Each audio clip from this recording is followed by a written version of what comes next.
It's your Curly Patch here, and today I'll be giving my honest opinion as well as a bit of a review when it comes to the most crazed keyboard right now on the market, which is the TM680 or the TOM680 keyboard. Now I'll also be giving some insights on how would it feel like coming from a TKL, specifically this Raklam keyboard right here, going down to a small form factor like this. Let's begin.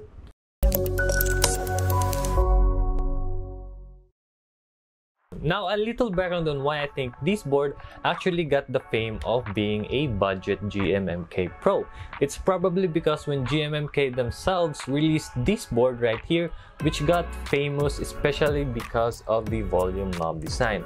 Now, I think you will really want to get your hands on this board, and I'll be giving some timestamps down below so you can skip to the parts you really need to know. So, what's inside? Unboxing this board felt really nice. You get to have a keycap as well as a switch puller in one, the board itself, and a braided Type-C cable, and a manual in Chinese. Now, physically looking at this board, it looks amazing. The design of the PCB is clean, an easy plug your switch and go presentation makes it easy, especially for those who don't know how to assemble one.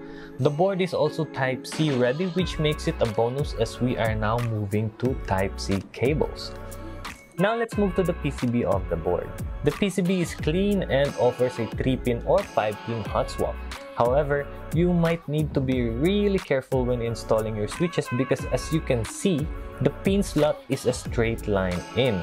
Coming from the Lamang, which actually has a round input pin, you might need to be careful when it comes to putting the switches in to prevent it from bending.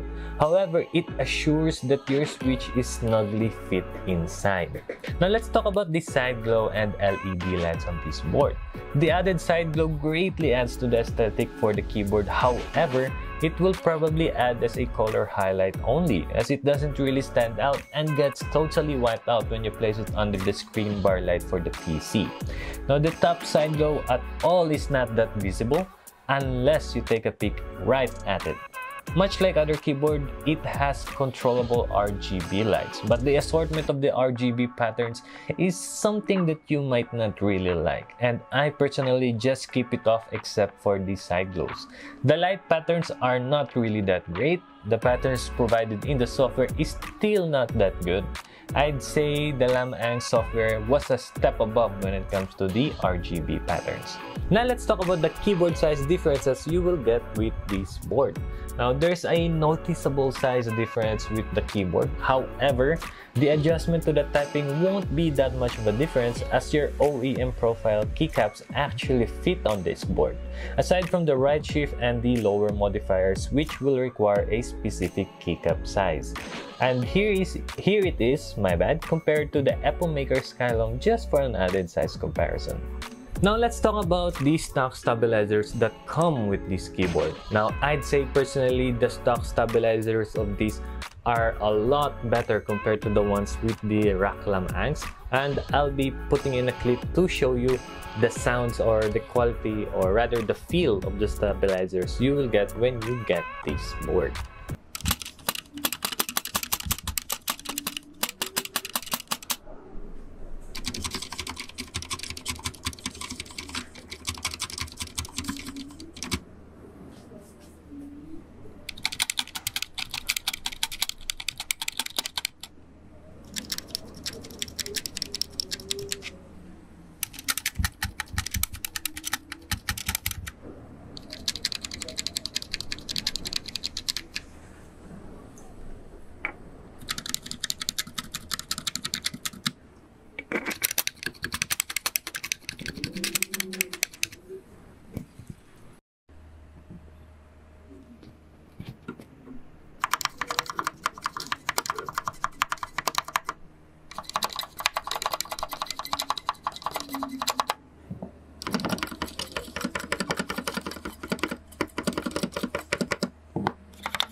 Now moving to the typing experience of the board.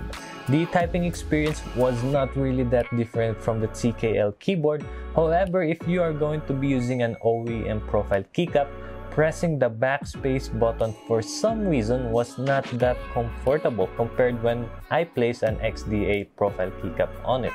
Now, you might need to know the kind of Type-C cables that are compatible for this if you're planning to get a third-party one or an aviator cable, because when I tried using the Lamang's cable for this, there was actually an error when I was playing Valorant where it would randomly press the 3 as well as the F button, and when I replaced it back to the original one that came with the board, it actually worked well. So if you plan to use an aviator cable on it, make sure to test it out first, as you might get errors like that for incompatibility.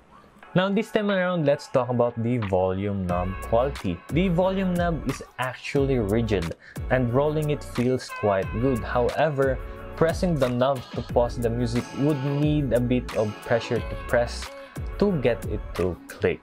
Now let's talk a bit on something that is really important with this kind of board. For those of you who love using macros and shortcuts just as I do, fear not, as this keyboard has that capability as well. Back when I'm using my Lamang, I actually have a lot of macros ready with the function row, and it will need a little time adjusting and to settle with this kind of form factor. Overall, I think this is a beautiful board, and the good thing about this is that there was a recently released wireless version for this.